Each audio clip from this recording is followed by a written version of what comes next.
Hey everybody, it's been a while since I've been here recording. I've been recording on our other channel, the Astro Tarot Forecast.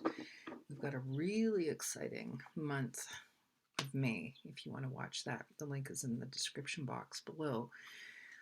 But I think for this month, I'm going to focus and go in depth on many of the aspects that are happening this month. One of those is happening today, and that is Venus entering Aries.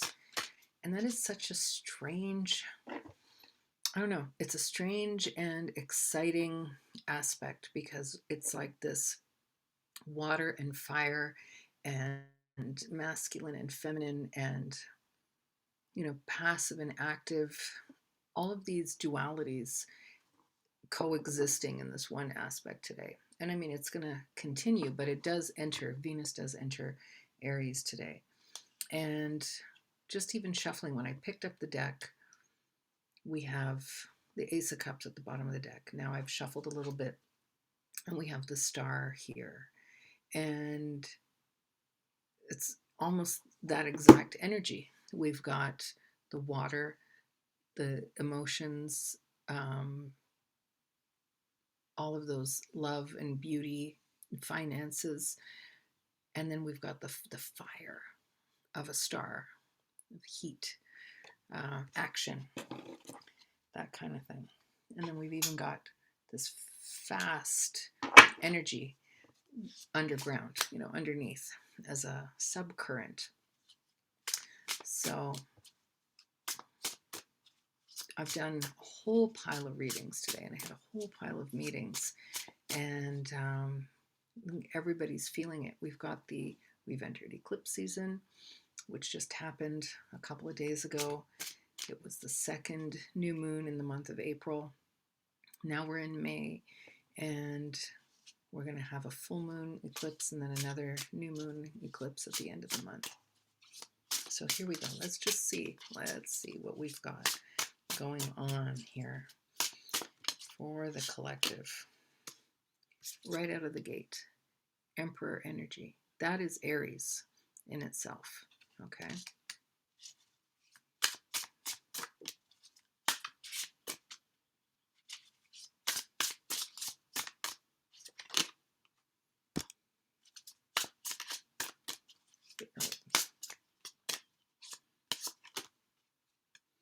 Whew.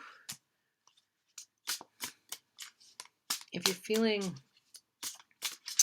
constricted, a couple of times today I felt that sort of constricting around the chest, the heart area, the heart chakra, your deep feelings, just sort of like enough is enough.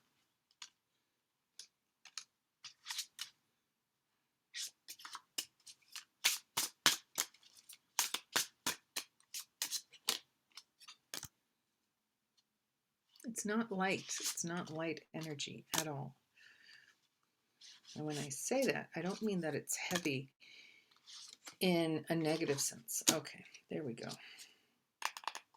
Back to our moon at the bottom of the deck here. Okay. So on the Aries side of things, we've got the Hierophant, the Four of Cups, the Tower, and the Emperor. The energy of Aries right now, in this moment, with everything else combined, is powerful, destructive, kind of like not caring anymore about who's crying over this and who's done that and all of the drama. All of that is kind of like out. If there's anything like hitting bottom or wallowing or whatever, that Aries energy just is like, no time for it. Tear it down, sweep it out. If it's like half broken, might as well break it all. It's very much that energy. The Four of Cups involved in that. Typically, this is about not being able to see a new opportunity. But I think in this case, it's really more about not focusing on what is preventing you from seeing a new opportunity and simply bulldozing forward to the new opportunity. And it doesn't mean that it's hasty. It's it's a feeling of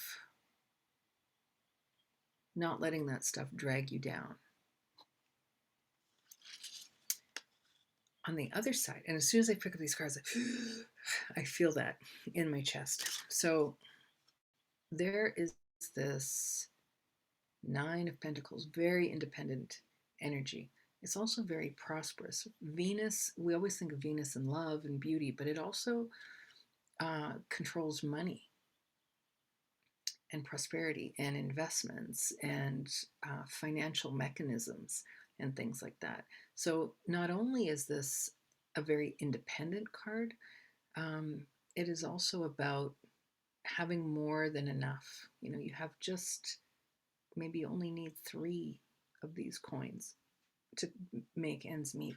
You have all of this other stuff. This is a card of nobility. This was actually our card of the week, so it's interesting that it's come up like this. There's balance here in the background. This woman is wearing regal attire. It's nobility. There is a falcon. Falcons or falconry was reserved for nobility and the wealthy. The fact that the bird can get up and go at any time is also that freedom. And that Venus combined with Aries is all about that. Anything that's trying to hold on to something, pin it down, stifle it, suffocate it, control it, like we're just not having it at this point. Interestingly, the other cards that are connected with that are, we've got the Devil. So in that freedom to do whatever, old habits and traits might surface because, willpower can feel restrictive sometimes. Doing the right thing can feel restrictive sometimes. And there's a controlling energy around self-control also. So to be wary of, not just letting all your inhibitions go across the board and end up in situations where you are reigniting, let's say, addictions or codependent behavior or, you know, falling into those kind of things. There is strength there. So these two cards on either side of that Devil are really positive. Okay. They should be enough to ground you, to keep you clear, to know when to control something and when to release it. The Two of Swords here is maybe waffling between things. I think in this particular case, there are still things that are hidden, which is why, as much as we want to go rushing forward with everything, we can't. There's still enough sense in us with all of these aspects or all of these cards in this aspect to not be foolhardy and just run forward with that fiery energy. Okay.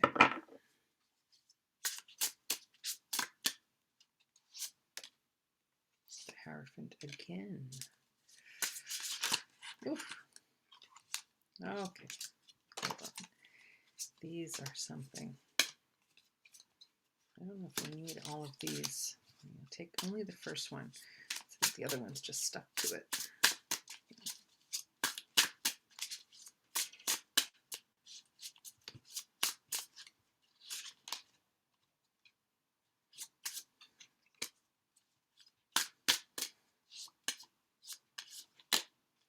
Ooh. Okay.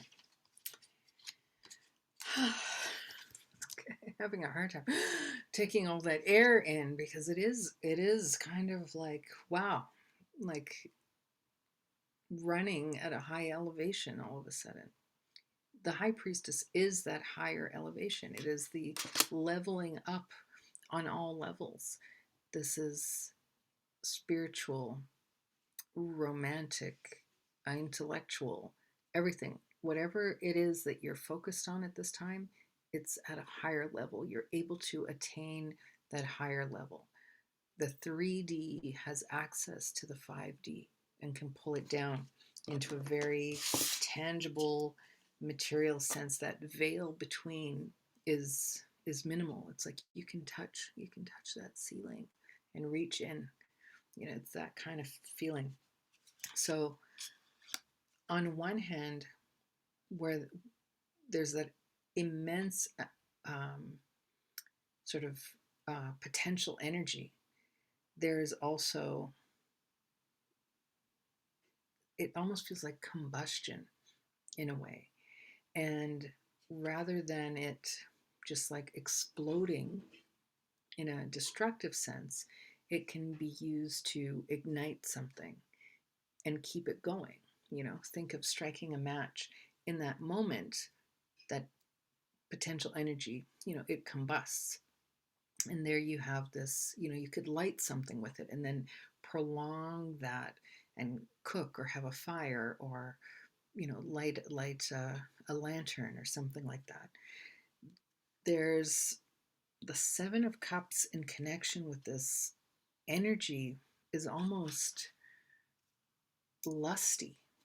And again, there's a positive and negative side to that, but where it pertains to, let's say, love,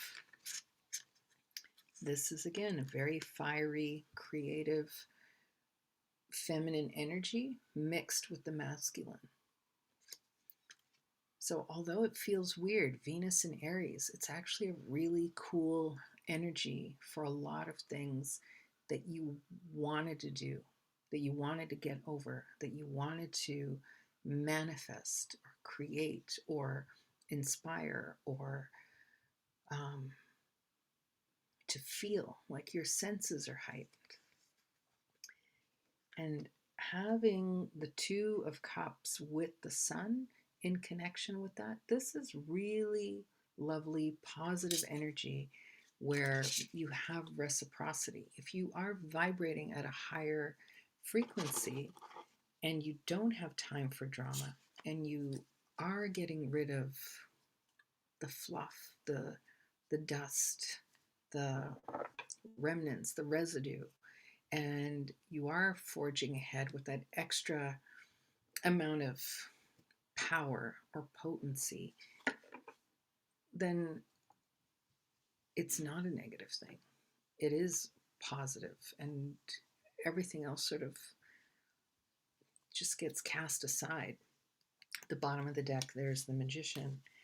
And, even though it feels like all this energy, and I feel like I'm out of breath just, talking about it, there's something very constricting. Like I want to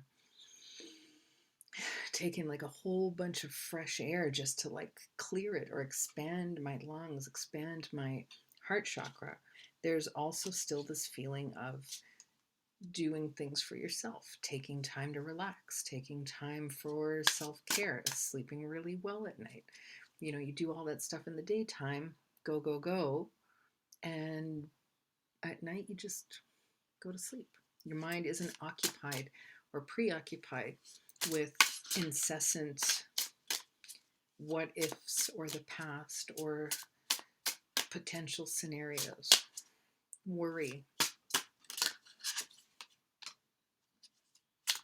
And we are in the shadow period of Mercury retrograde.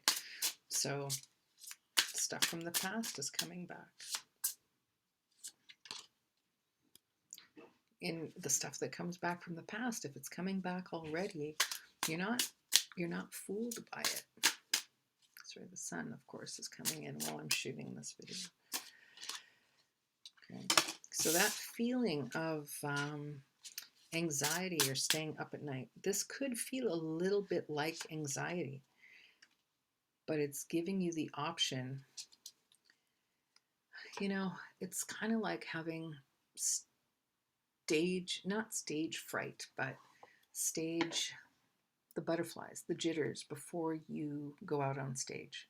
Once you're on stage, you're exhilarated, but that feeling just before can feel really anxious, but it's a positive anxious.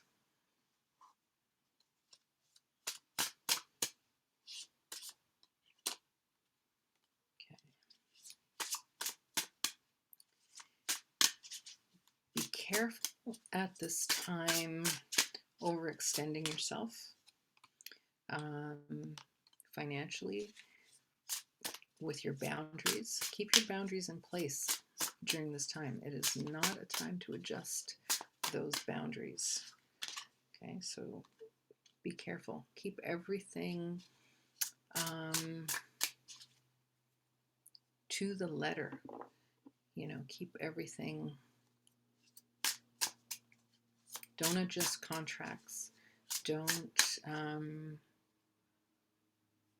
concede on things. It's like, keep fairness in mind. Keep everything. Keep those boundaries. Communicate effectively. Forge ahead. Yeah, the devil has shown up again. So just to be careful, that Aries energy is really strong, and it can sort of overpower that Venus energy. It can throw things off balance a little bit. So it's showing you that yes, you can push the, I would say, push the ceiling, push the limits while keeping your boundaries in check, if that makes sense. Okay, I'm going to switch it up here. Let's see. Actually,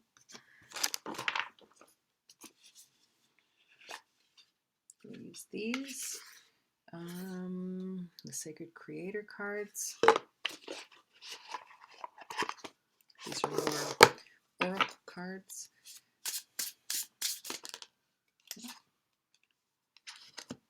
Can't make this up. Success in transformation. Something major is transforming. So use that energy, this energy of Venus entering Aries, to transform. If you were fearful, if you didn't have the energy, if you didn't have the inspiration, if you were waiting on something, it's really showing you how to muster up the strength and push.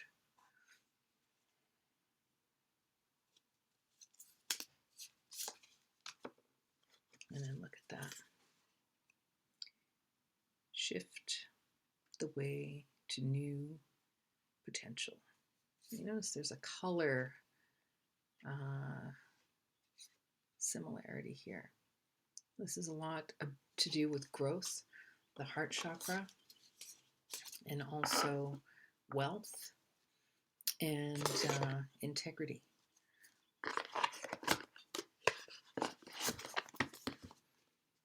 Okay, last thing. Let's see. Pull out some reins here. You're going to notice a lot of, I think a lot of downloads over the next, between now and the full moon, or at least until between now and the end of that full moon. So this is very good. This is Jera. Something very karmic here. Really like the balancing of karma and reaping what you sow. Communication as well, the mouth. Answers.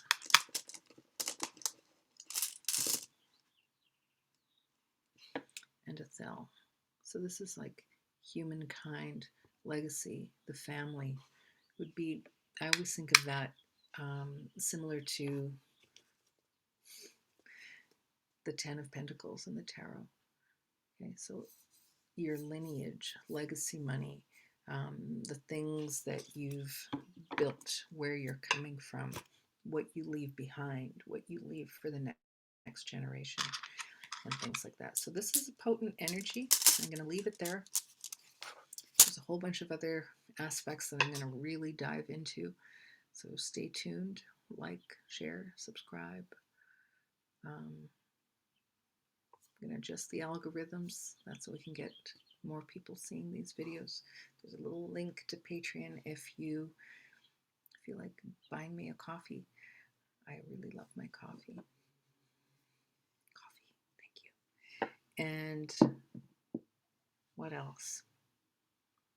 Well, that's it for now. There's going to be another one shortly, so stay tuned.